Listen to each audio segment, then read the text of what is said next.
እኔም ጥያቄ ነው እሌኒ ዳምጠው አስፋው ማናት? ከዚህ ቀደም ምን ትሰራ ነበረ? እዚህ ኒያ ፋውንዴሽን ጂኦቲዝም ላይ እንዴት ተቀላቀለች የሚለው ጥያቄ በጣም ትክክል ነው። እኔ ግራ ተጠይቆሽ አታውቂም። እኔ እርግጠኛ ሆኜ ነው የምናገረው። ተሳስቼ እኮ ታርሚኛለሽ እና ስለሱ ብናወራ ባል አይደለ ብዙ ሰው እንዲያውቁሽ ስለፈለኩኝ ነው። ይገባኛል።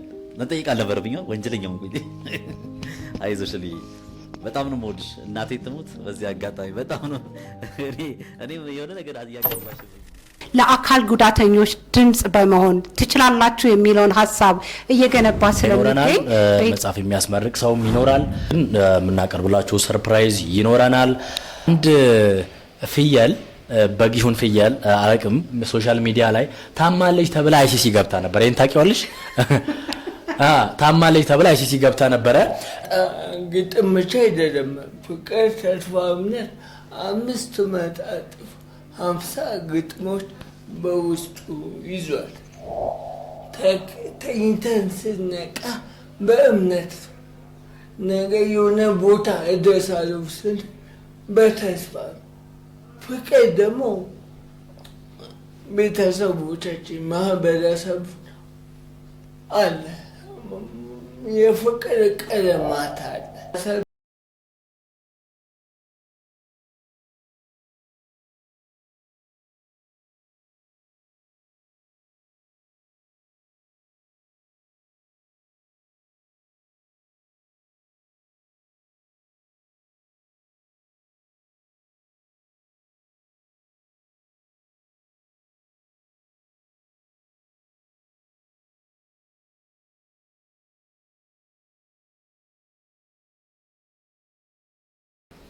ይሁንልኝ ብዬ በጣም ነው የምወደው።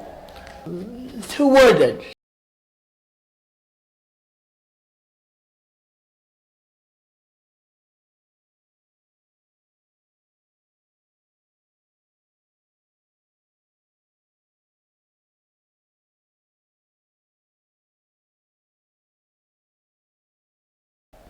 ሸምንልኝ ከራሴ ላይ ተንሸራቶ ቢለቅ ቦታ ቢሰለቼ ሻርፕ ጉተታ ሸምንልኝ አልኩትኩታ ሳታሳጥር ሳታስረዝም በልኬታ ፈትሉ ከኔ ካንተ ዘሃ ንከርና በፈላሃ ካለቀቀ ጥጡ ተኖ በሳሙቀት ተፈትኖ ካደረከው ልብሃም ነው በቀለማት አሸብርቀው አርገው ጃኖ።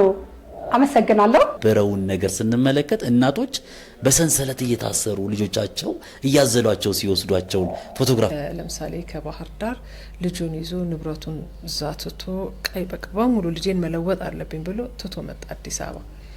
ከደብረ ብርሃን መጣ፣ ከጎጃም ከተለያዩ በታላይ ወደኛ ወደ አዲስ አበባ ብቻ መምጣት ጀመሩ። ስለዚህ እንግዲህ እድልም ነው ይመስለኛል አላውቅም። ኦቲዝም ማዕከልን ለመክፈት የሚገደደው ቤተሰብ አይተናል። ያን ከዛፍ ጋር ታስራ እናት ልብስ ታጥባለች።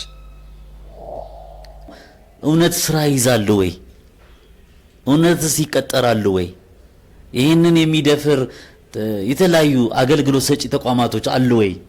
በራቸው ክፍት ነው ወይ? አረ 30 አመት ሲሞላው እማዬ ያለች አለኝ ብላ በ30 አመት እናት ተደስታለች። ምክንያቱም ሌሊት አተኛም ልጅ አልሄደም ብለ ትላለ፣ አልበላም ትላለ፣ ዳይፐር ላይ ነው ትላለ፣ ልጅ ያልወጣልኝ እንደገና ደግሞ ወዲያው ቀለም ቀብተ የምታድነው አይነትም ይመስላል። ቤተሰብ ደግሞ አምጥቶ ቶሎ ስጥ ያ እንግዲህ እድሜን ይወስደዋል።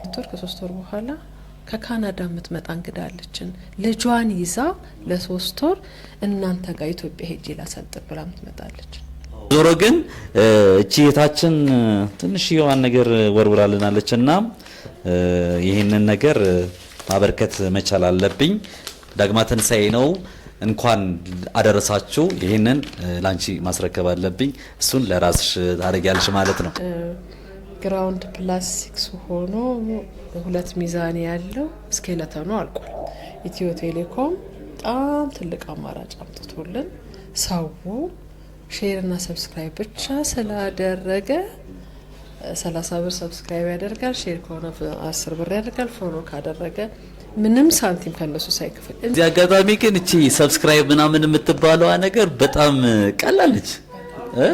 30 ብር ሰብስክራይብ ሼር ለማድረግ 10 ብር በየስልካቸው እስኪ ያውጡ። ያው ስልካችሁን አውጡና እንደዚህ እኔ ገባው ይመስለኝ